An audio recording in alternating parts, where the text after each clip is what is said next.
Teresa Tiano with My Gut Feeling Canada to the podium.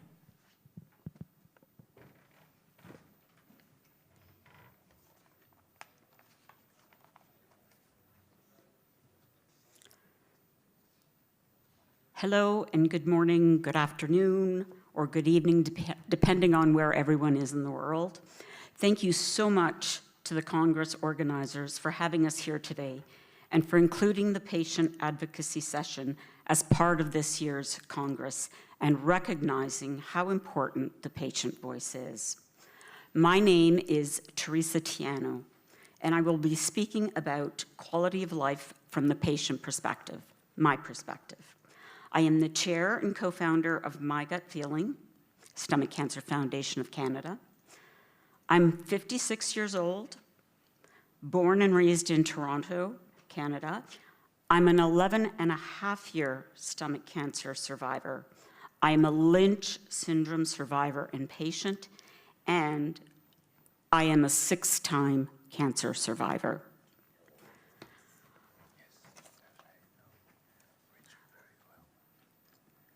I'm all about pictures, and so you'll see my journey through pictures. I was diagnosed in the summer of 2011. I was overweight, asymptomatic, and my cancer was diagnosed because of a scheduled endoscopy, colonoscopy, due to my family history of colon cancer.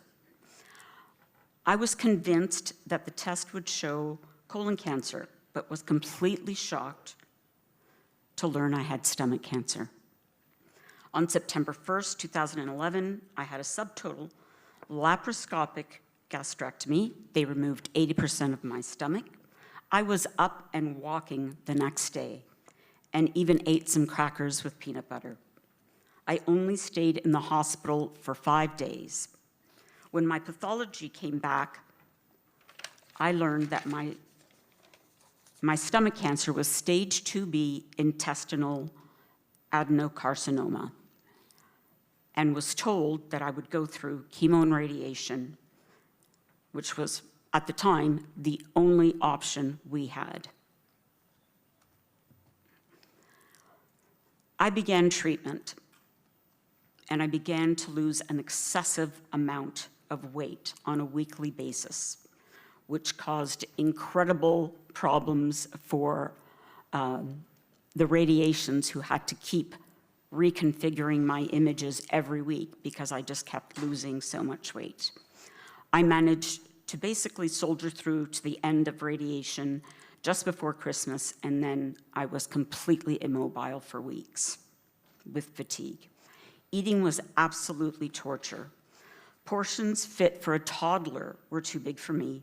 I experienced dumping syndrome, but for me, vomiting was horrible, and I suffered from massive abdominal cramping. I also began to suffer from incredible anxiety and deep depression. Once my treatment was done in February of 2012, when most people are thrilled, I was beside myself. I had to start to see a psychiatrist, which I still do, and I was terrified that without treatment, the cancer would return with a vengeance.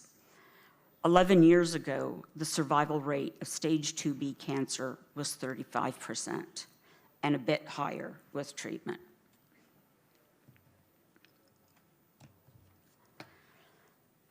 So, oops.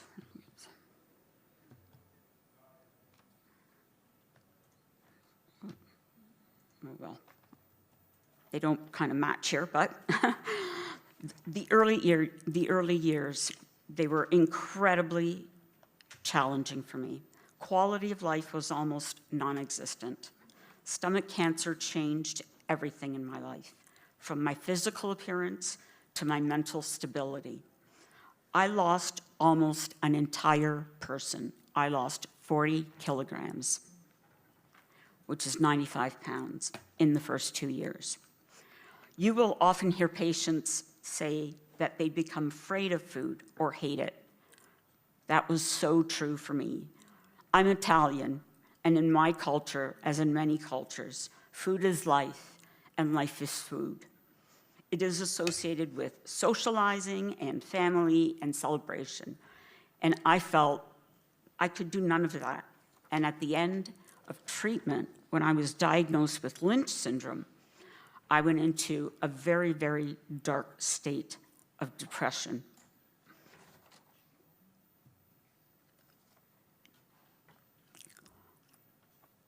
Then I started to learn to live without a stomach.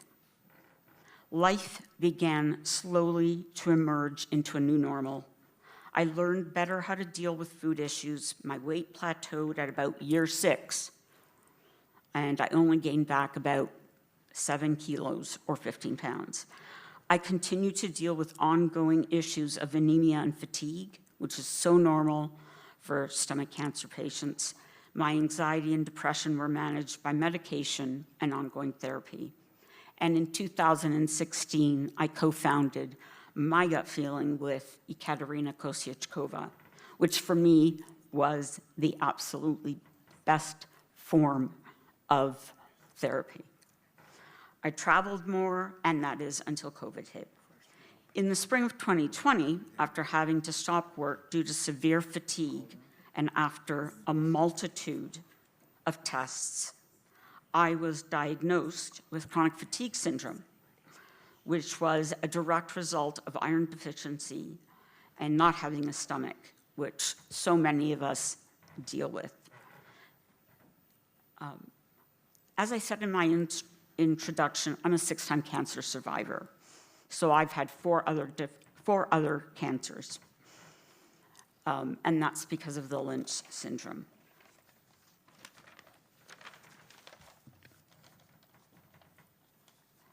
So for me, my overall thoughts about quality of life, for those of us who are fortunate enough to be survivors, it can be great, but it can be so complicated at the same time because there are issues that never leave us.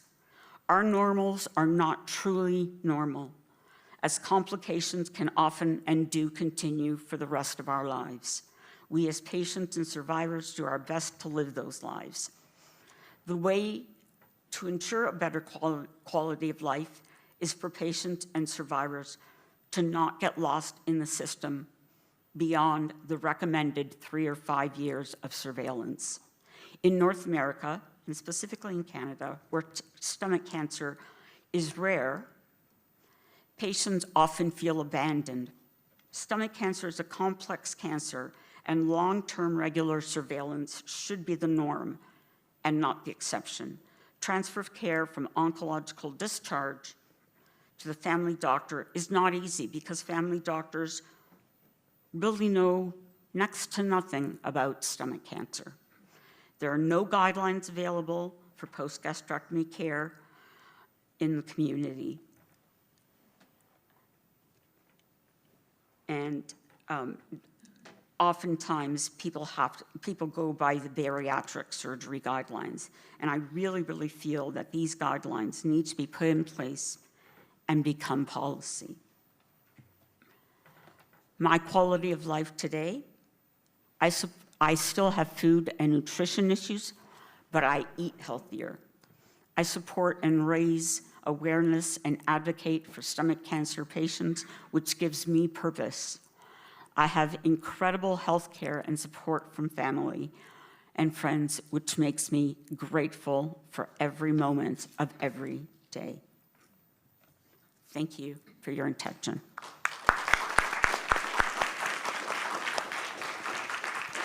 Thank you, Ms. Tiano, for sharing your story and for all that you do with My Gut Feeling for